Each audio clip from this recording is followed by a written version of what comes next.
Did you know one of these thinkers founded a school that welcomed women and slaves? A truly revolutionary idea thousands of years ago. Another taught brilliant students in the bustling city of Alexandria, a female intellectual powerhouse in a man's world, whose life ended in tragedy, but whose legacy of learning endures. And then there's the philosopher who believed true happiness came from simple pleasures and strong friendships, not romantic ties, teaching in a serene garden. Prepare to meet these incredible minds who mentored generations, from an unconventional street philosopher who made a virtue of poverty to the founder of an academy that became the blueprint for universities, all of whom dedicated their lives singularly to wisdom and teaching. Number 5. Epicurus, the gardener of happiness, who chose friends over family. Epicurus, a name often misunderstood today as someone who just loved fancy food and luxury, was actually a profound thinker from ancient Greece. He was born in the year 341 before Common Era on the island of Samos, a Greek territory, and his life spanned until 270 before Common Era, when he died in Athens at the age of 71.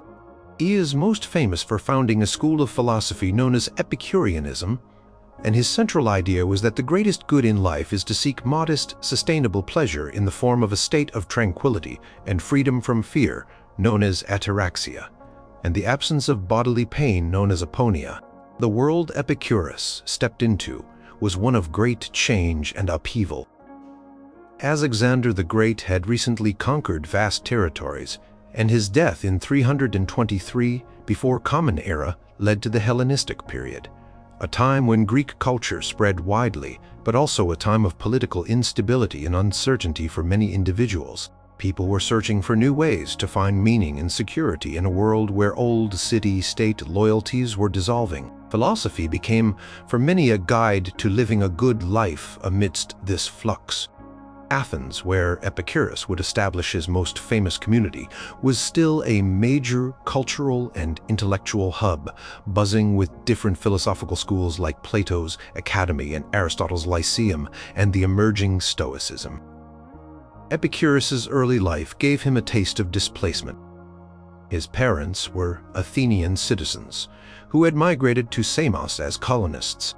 When he was 18 years old, he went to Athens for his compulsory 2 years of military service. During this time, the Athenians on Samos were expelled by Perdiccas, a regent, after Alexander the Great, and Epicurus's family relocated to Colophon on the coast of modern-day Turkey. It was there, it is said, that Epicurus began his study of philosophy under Nausiphanes, a follower of Democritus, the atomist philosopher, and also under Pamphilus, a Platonist. Teachings of Democritus, particularly the idea that the universe is made of tiny, indivisible particles called atoms moving in a void, would profoundly influence Epicurus's own physical theories. He found Democritus's explanation of the natural world far more convincing than the myths and divine interventions commonly believed.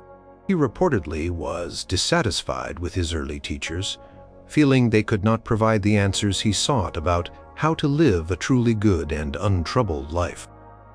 This dissatisfaction spurred him to develop his own philosophical system. The teacher emerged when Epicurus, around the age of 32, began to gather followers, first in Mytilene on the island of Lesbos, and then in Lampsacus, a city on the Hellespont. His ideas were compelling. In 306 before Common Era, when he was about 35 years old, Epicurus returned to Athens and purchased a property that would become legendary, the garden. This was not a grand public institution like Plato's Academy, but rather a private communal space where he and his friends lived and studied together. The garden was revolutionary because it welcomed everyone, including women and slaves, which was highly unusual for philosophical schools of that era. Famous female Epicureans included Leoncian, who was also a philosopher and writer, and Themista. Community was based on principles of friendship, simple living, and the pursuit of philosophical understanding. Epicurus himself was a prolific writer, authoring an estimated 300 scrolls or works. Sadly, Only a few fragments and letters survive, most notably 3 letters preserved by the historian Diogenes Laertius in his Lives of Eminent Philosophers, along with a collection of principal doctrines. His teachings were also famously expounded by the Roman poet Lucretius in his epic poem De Rerum Natura, or On the Nature of Things. What Epicurus taught was a path to happiness that was surprisingly down to earth. He argued that pleasure is the highest good, but he did not mean a life of wild indulgence. Instead, he advocated for simple pleasures, the absence of pain and distress, the joy of friendship, the satisfaction of basic needs, and a peace of mind that comes from understanding the world. He believed that fear, especially fear of death and fear of the gods, was a primary source of human anxiety. His atomistic physics helped to dispel these fears. If everything is made of atoms, then death is simply the dissolution of these atoms, and there is no conscious afterlife to dread. As for the gods, Epicurus did not deny their existence, but he taught that they were perfect, blissful beings who had no concern for human affairs and therefore should not be feared or constantly appeased. The wise person, according to Epicurus, cultivates prudence, justice, and honesty, not for their own sake, but because they lead to a more pleasant and untroubled life. Friendship was incredibly important in his system, perhaps the greatest external good, providing security, support, and shared joy. The life in the garden was meant to embody these principles, a retreat from the turmoil of the political world focused on inner peace and communal support. His mentorship was gentle, based on example and written guidance. He encouraged his followers to memorize key doctrines to have them ready as guides for living. Epicurus never married and had no children, a choice that seems consistent with his philosophical emphasis on avoiding disturbance and cultivating tranquility. Marriage, family responsibilities, and the intense emotional attachments they entail could easily become sources of anxiety, grief, and distraction from the serene pursuit of philosophical wisdom and the calm joys of friendship. His philosophy pinetized stable, gentle bonds like friendship over the potentially turbulent passions of romantic love or the demanding obligations of family life in ancient society.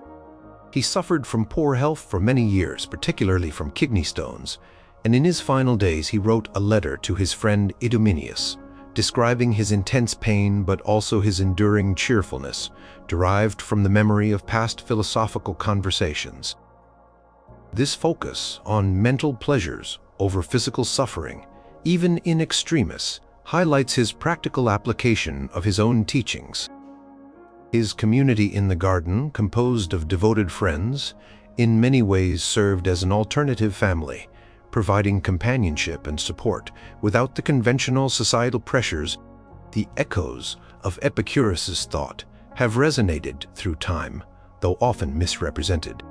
His school, the garden, continued to exist in Athens for several centuries after his death, and Epicurean communities sprang up throughout the Hellenistic and Roman world. While few of his original writings survive, his influence, particularly through Lucretius, was significant. He wrote an estimated 300 treatises, according to Diogenes Laertius, a staggering number. The garden itself was not just a place but an ideal of a self-sufficient community dedicated to achieving happiness through simple means. His emphasis on empirical observation and naturalistic explanations for phenomena also marks him as an important figure in the history of science, though for centuries Epicurean became a byword for hedonistic indulgence. A more accurate understanding reveals a philosophy of profound serenity, rational living, and the enduring value of friendship. He died after an illness that lasted a fortnight, as per Diogenes Laertius, leaving his property to his followers to continue the garden. Number 4. Zeno of Citium, the merchant who founded Stoicism on a painted porch. Zeno of Citium, the founder of Stoicism, one of the most influential philosophies of the ancient Western world, was a figure whose life was as disciplined as his teachings. He was born around 334 before Common Era in Citium, a small Greek Phoenician town on the island of Cyprus. He lived a long life, reportedly dying around 262 before Common Era in Athens, making him about 72 years old. His philosophy emphasized virtue, reason, and living in accordance with nature, teaching that true happiness comes from inner self-mastery and indifference to external events like pleasure, pain, fortune, or misfortune. Zeno's world was the same dynamic Hellenistic era that Epicurus experienced. Conquests of Alexander the Great had reshaped the Mediterranean and Near Eastern world, creating a more cosmopolitan environment, but also one filled with uncertainty. Traditional social structures were changing, and individuals increasingly sought personal philosophies to guide them. Athens, despite no longer being a dominant political power, remained the undisputed intellectual capital of the Greek world, attracting thinkers and students from all over. It was into this vibrant, searching Athens that Zeno would eventually arrive and make his mark. His hometown Citium was a port city with a mixed population, exposing him early on to different cultures, which perhaps contributed to the universal aspect of his later philosophy. Zeno's journey to becoming a philosopher was rather accidental, according to ancient accounts. He was originally a merchant. Diogenes Laertius, the primary source for Zeno's biography, recounts that Zeno was shipwrecked off the coast of Piraeus, the port of Athens, while on a trading voyage carrying a valuable cargo of purple dye from Phoenicia. Having lost his fortune, he found himself in Athens. One story says that he wandered into a bookseller's shop and began reading Xenophon's Memorabilia, a work about Socrates. He was so impressed by Socrates' character that he asked the bookseller where he could find such men. Just at that moment, Crates of Thebes, the most famous Cynic philosopher of the time, happened to walk by, and the bookseller pointed him out. Zeno then became a student of Crates around the year 312 before Common Era. Cynicism, with its emphasis on virtue, asceticism, and disdain for convention, was a powerful early influence. However, Zeno found the shamelessness and extreme rejection of social norms advocated by some cynics to be too much. He also studied with other philosophers, including Stilpo of the Megarian school and the Platonists Xenocrates and Polemo, absorbing a wide range of philosophical ideas before developing his own unique synthesis. The teacher emerged gradually. After studying with various masters for some years, Zeno began to teach his own philosophy around 301 before Common Era. He chose not to establish a formal school building like Plato's Academy or Aristotle's Lyceum. Instead, he taught in a public colonnade in the Agora, the marketplace of Athens, known as the Stoa Poikil, or Painted Porch, named so because it was decorated with famous historical and mythological paintings. His followers initially were called Zenonians, but later became known as Stoics, after the Stoa where he taught. Zeno was described as a gaunt, dark-skinned man who lived a very frugal and ascetic life, consistent with his teachings. He reportedly ate simple food, wore thin clothing, and was highly respected for his personal integrity and self-control. His public lectures attracted many students who were drawn to his character as much as his ideas. He taught for an impressive period, reportedly over 50 years, shaping the foundations of a philosophical school that would endure for centuries. What Zeno taught was a system designed to lead to eudaimonia, or human flourishing, through the practice of virtue and living in accordance with nature, which for Stoics meant living according to reason, as reason was the divine spark within humans and the governing principle of the cosmos. The core tenet was that virtue, comprising wisdom, justice, courage, and temperance, is the only true good. Things like health, wealth, reputation, pleasure, and pain are morally indifferent. They are neither good nor bad in themselves, though they can be used well or poorly. The wise person or Stoic sage understands this and is therefore immune to misfortune, remaining tranquil and resilient in the face of adversity. Emotions like fear, anger, and excessive desire were seen as arising from false judgments about what is good and bad. By correcting these judgments through reason, one could achieve apatheia, a state of freedom from disturbing passions. Zeno also developed theories in logic and physics to support his ethics. Stoic physics was materialistic and pantheistic, viewing the universe as a single divine organism governed by an all-pervading reason, or logos. Fate, or providence, was a key concept. Everything happens for a reason within this perfectly ordered cosmic plan. The ethical goal was to align one's own will with this cosmic reason. Zeno's mentorship involved lectures, discussions, and, importantly, personal example. He wrote numerous works, including a Republic that described an ideal Stoic state, but like Epicurus, his writings have mostly been lost, surviving only in fragments and summaries by later authors. Zeno of Citium never married, and is considered to have been a lifelong bachelor. His Stoic philosophy, with its strong emphasis on self-sufficiency, emotional detachment from external things, and focus on duty and reason, could be seen as lending itself to a life less encumbered by the intense emotional bonds and potential distractions of marriage and family. The Stoic sage aimed for a state of inner peace and freedom from passions. The responsibilities and emotional roller coaster that can accompany family life might have been viewed as contrary to this ideal for someone deeply committed to forging a new philosophical path and living it exemplarily. Diogenes Laertius mentions that Zeno was fond of young men, but this detail from ancient biography does not necessarily equate to romantic relationships in the modern sense or preclude his status as a lifelong bachelor in terms of not marrying a woman or forming a traditional household.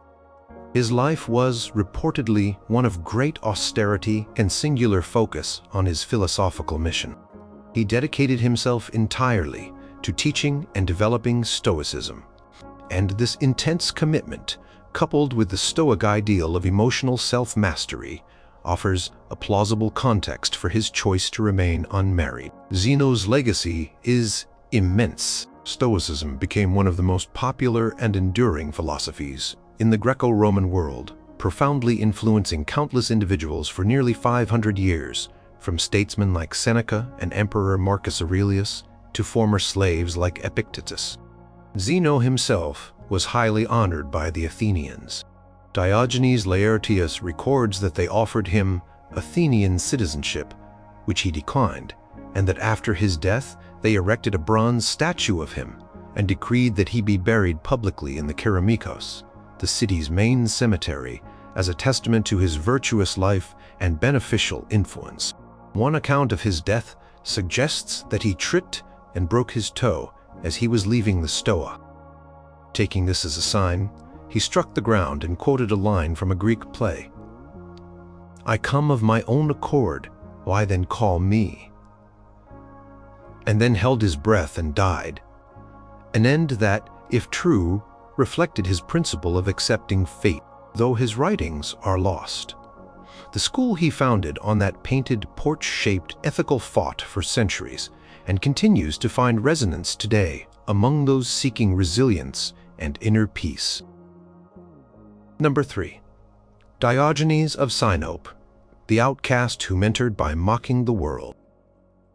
Diogenes of Sinope, often called Diogenes the Cynic, stands as one of history's most unconventional and provocative mentor.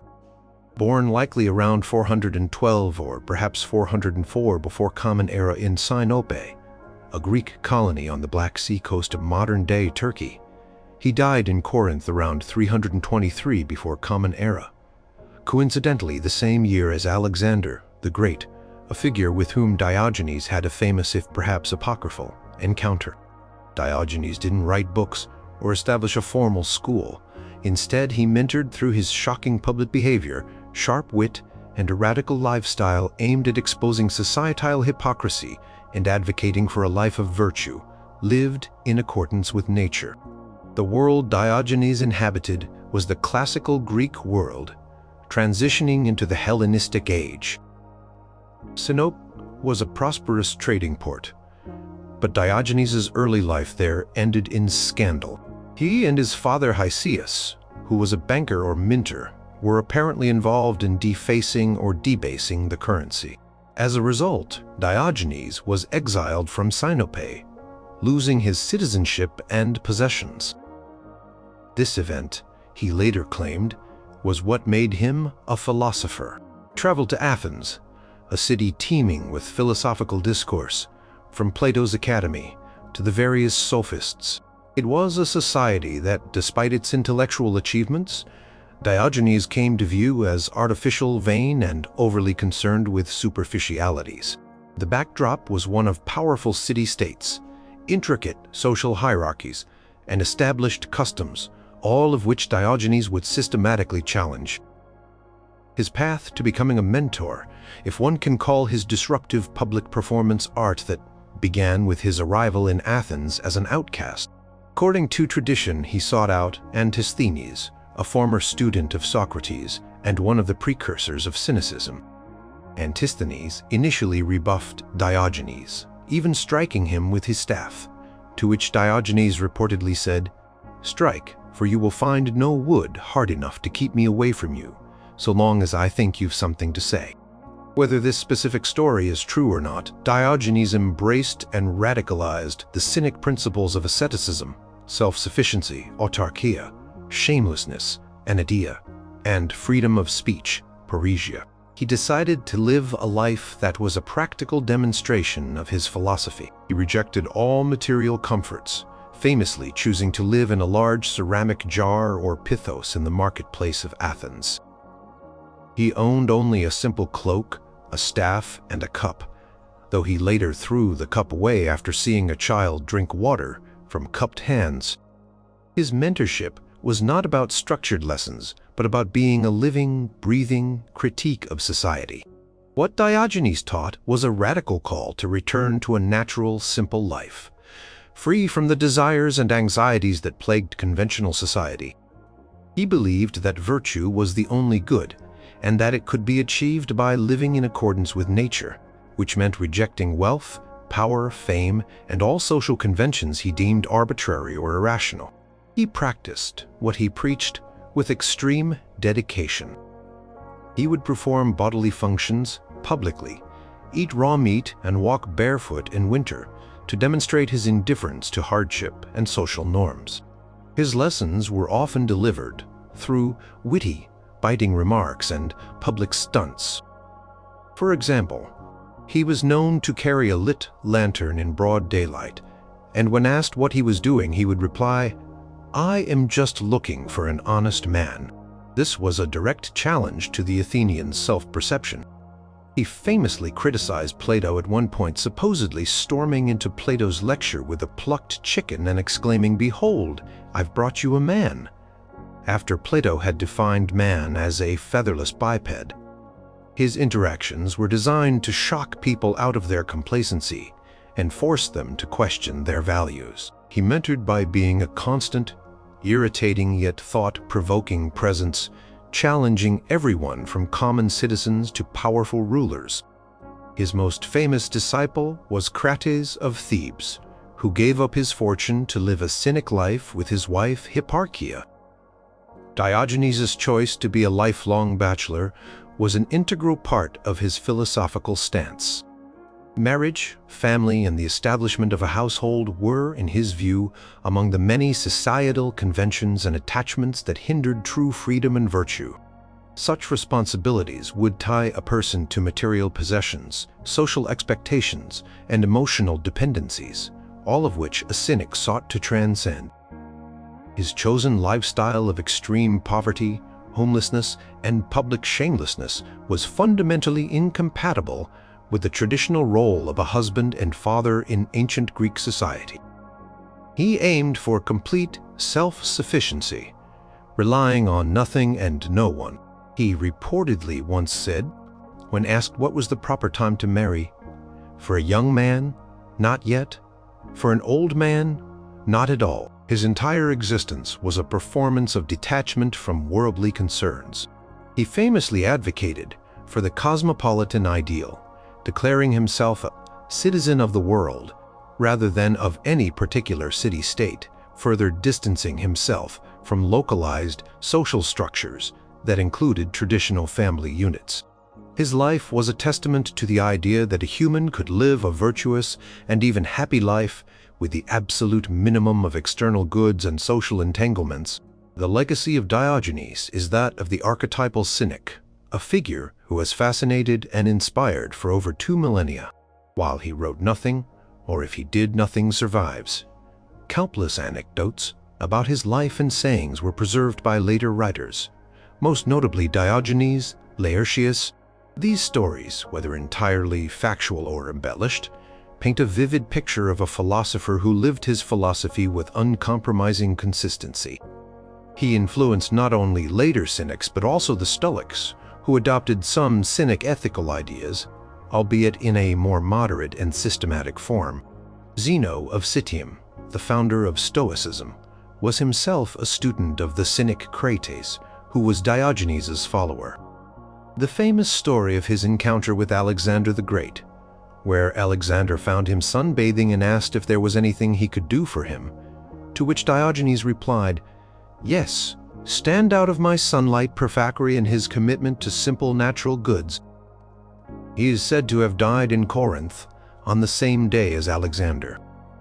When asked how he wished to be buried, he reportedly said he wanted his body thrown outside the city walls for wild animals to feast on, a final act of defiance against convention. His life continues to serve as a powerful, if extreme, reminder to question societal norms and to distinguish between genuine needs and artificial desires.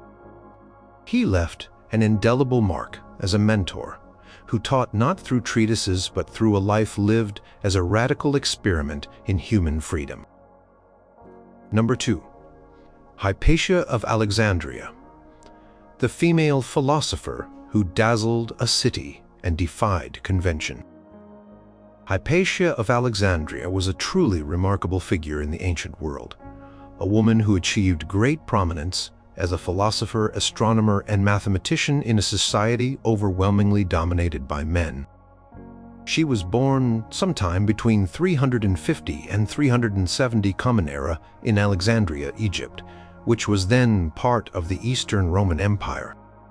Her life was tragically cut short in March of 415 Common Era, when she was murdered by a mob.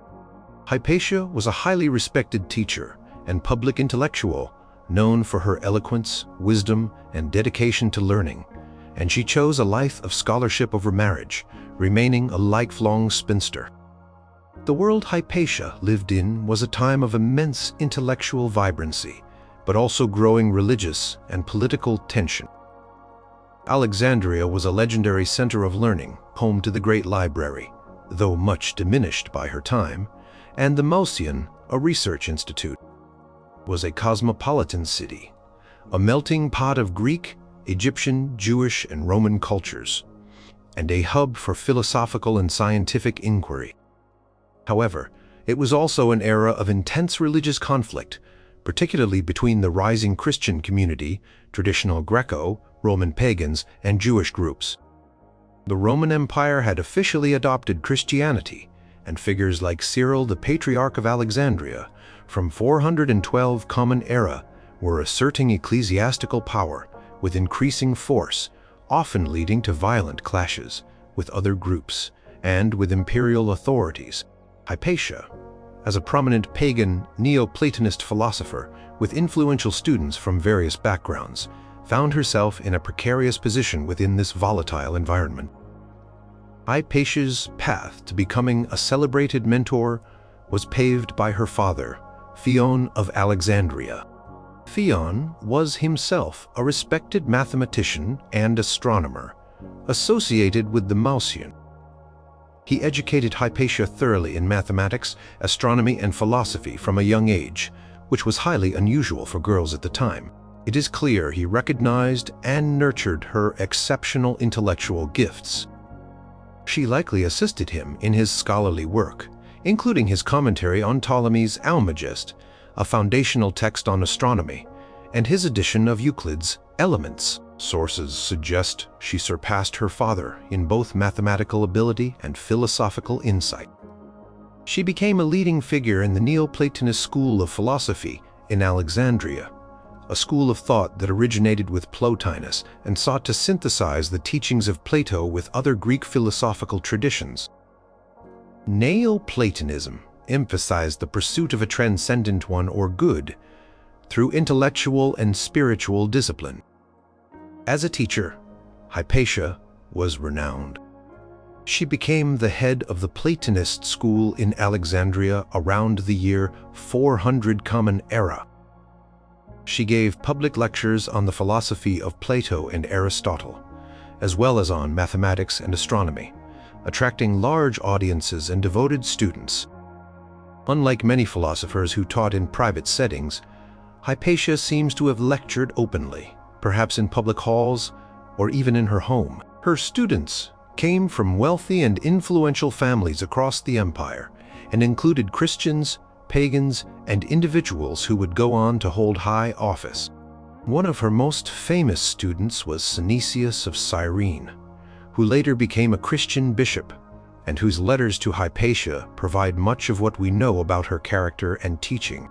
He addressed her with great reverence, calling her mother, sister, teacher, and withal benefactress. He praised her wisdom, her eloquence, and her ability to explain complex philosophical and scientific concepts. She was known to teach a demanding curriculum that included mathematics as a preparation for the higher study of philosophy. She reportedly wore the tribon, the simple cloak of a philosopher, and moved about the city freely, engaging in discussions and offering counsel, which was a remarkable level of public presence for a woman in that era. Hypatia's decision to remain a lifelong spinster was a conscious choice deeply intertwined with her dedication to her intellectual pursuits. The 7th century Egyptian Coptic bishop, John of Nikiu, though hostile to her, explicitly states she devoted herself to magic, astrolabes, and instruments of music, and she beguiled many people through her satanic wiles and remained a virgin. The Suda, a 10th century Byzantine encyclopedia, also notes her lifelong virginity and dedication to scholarship. In a society where women were largely expected to marry and manage households, Hypatia chose a different path, dedicating herself entirely to philosophy and science. There is an anecdote, though its historical accuracy is debated, that when a suitor persistently pursued her, she confronted him with one of her menstrual rags, saying something to the effect of, "This is what you truly love, young man, and it is not beautiful." This story, whether true or not, illustrates a commitment to a life of the mind over carnal or domestic concerns. Her intellectual authority and public role would have been difficult, if not impossible, to maintain if she had been subject to a husband's authority, as was typical in marriages of the time. Her celibacy likely enhanced her status as a philosopher, aligning her with a tradition of asceticism and dedication valued in some philosophical circles, and allowing her to engage with male students and colleagues with a degree of freedom. Hypatia's legacy is profound, despite the tragic end of her life and the loss of all her written works. We know she wrote commentaries on Diophantus's Arithmetica Apollonius of Perga's Conics, a work on conic sections, and an astronomical canon, possibly a revised version of Ptolemy's Handy Tables. None of these survive as independent texts, but there are references to them in later works. Her brutal murder in 415 Common Era by a Christian mob reportedly incited by followers of Patriarch Cyril, who saw her as a political threat and a symbol of pagan learning, was a dark event. She was dragged from her chariot, taken into a church, stripped, and killed using ostraca, which could mean pottery shards or oyster shells, and then her body was dismembered and burned. This event shocked many at the time and has been seen by later historians as a symbol of the violent suppression of classical intellectualism by religious fanaticism. However, it is important to note that the motives were complex, involving political power struggles in Alexandria as much as purely religious animosity. Hypatia was an advisor to Orestes, the Roman prefect of Alexandria and Cyril's political rival. Despite her death, her influence continued through her students. She is remembered as a brilliant scholar, a gifted teacher, a courageous woman who defied convention, and a martyr for philosophy. Her story has inspired countless artists, writers, and thinkers, making her a lasting symbol of intellectual freedom and female achievement. Number 1. Plato. The founder of the Academy, whose ideas shaped Nia. Plato, born in Athens around 428 or 427 before Common Era and dying there at a ripe old age, around 80 in 348 or 347 before Common Era, is arguably the most influential philosopher in the entire Western tradition. A student of the legendary Socrates and the teacher of another philosophical giant, Aristotle, Plato's ideas on metaphysics, ethics, politics, and epistemology have resonated for over 2,400 years. He founded the Academy in Athens, one of the earliest known organized institutions of higher learning in the Western world, a place that endured for some 9 centuries. And through all this monumental intellectual labor and mentorship, Plato remained a lifelong bachelor. Plato was born into a world where Athens was at the height of its cultural and intellectual glory, but also embroiled in the devastating Peloponnesian War against Sparta, which lasted from 431 to 404 before Common Era. He came from an aristocratic and politically active family. His father, Ariston, traced his descent from the early kings of Athens, and his mother, Perictione, was related to the famous Athenian lawgiver, Solon, and also to Critias and Charmides, who were prominent figures in the 30 Tyrants, the oligarchic regime, that briefly ruled Athens after its defeat in the war. This privileged background gave Plato access to the best education and exposed him to the political turmoil of his city, which profoundly shaped his philosophical concerns, particularly his search for justice and the ideal state. The execution of his mentor Socrates by the Athenian democracy in 399 before Common Era was a pivotal event, deeply disillusioning Plato with contemporary politics and solidifying his commitment to philosophy. Plato's journey to becoming one of history's foremost mentor began with his discipleship under Socrates. He was Socrates' devoted student for about 8 years, until Socrates' death. The Socratic method of relentless questioning and dialogue aimed at uncovering truth and exposing ignorance became a hallmark of Plato's own philosophical writings. After Socrates' execution, Plato, fearing for his own safety or simply disillusioned, traveled extensively for about 12 years. He is said to have visited Egypt, Cyrene, in Libya, Italy, and Sicily. In Italy, he encountered Pythagorean philosophers whose ideas about mathematics, harmony, and the immortality of the soul significantly influenced him. His experiences in Sicily, particularly his attempts to advise the rulers of Syracuse, Dionysius the Elder, and later his son Dionysius the Younger, on how to govern justly, were largely unsuccessful and even dangerous, reinforcing his belief that true political reform required rulers to become philosophers, or philosophers to become rulers. Around 387, before Common Era, when he was about 40 years old, Plato returned to Athens and founded his school, the Academy. It was located in a grove just outside the city walls, named after the hero Hecademos or Academos. This was not a school in the modern sense, but rather a community of scholars and students dedicated to philosophical inquiry, research, and education across a wide range of subjects, including philosophy, mathematics, astronomy, biology, and political science. Mathematics was considered particularly important, with the inscription, "Let no one ignorant of geometry enter here," supposedly placed over the Academy's entrance. The Academy attracted students from all over the Greek world, the most famous being Aristotle, who studied and taught there for 20 years. Plato himself presided over the academy for 4 decades, teaching, writing, and guiding its intellectual life. His method of teaching likely involved lectures, seminars, and, crucially, Socratic dialogue, encouraging critical thinking and clamored inquiry. He wrote extensively, producing around 35 dialogues and 13 letters, though the authenticity of some is debated. These dialogues, such as The Republic, Phaedo, Symposium, and Apology, explore profound questions about reality, knowledge, virtue, love, beauty, and the ideal society, often featuring Socrates as the main speaker. What Plato taught was a vast and complex philosophical system. Central to his metaphysics is the theory of forms or ideas.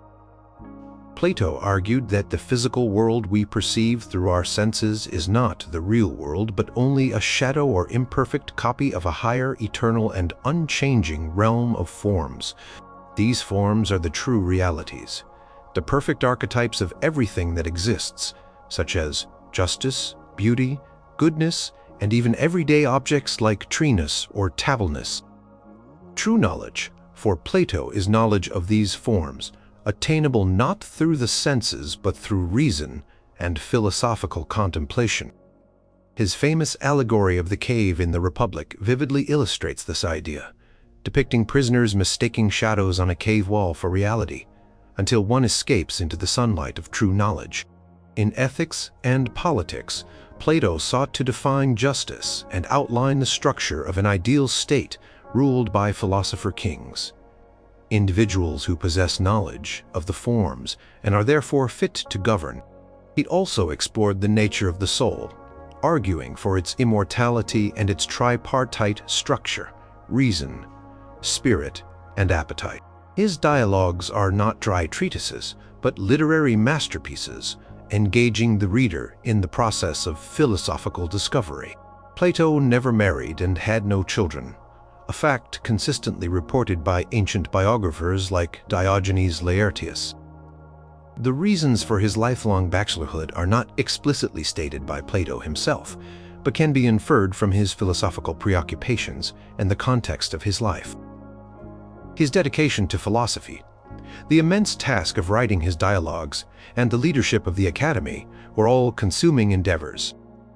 His philosophy often emphasizes the superiority of intellectual and spiritual pursuits over physical desires and worldly attachments. In the Symposium, he describes a ladder of love, ascending from physical attraction to the love of beautiful souls, then to the love of beautiful institutions and laws, and ultimately to the love of beauty itself, the form of beauty.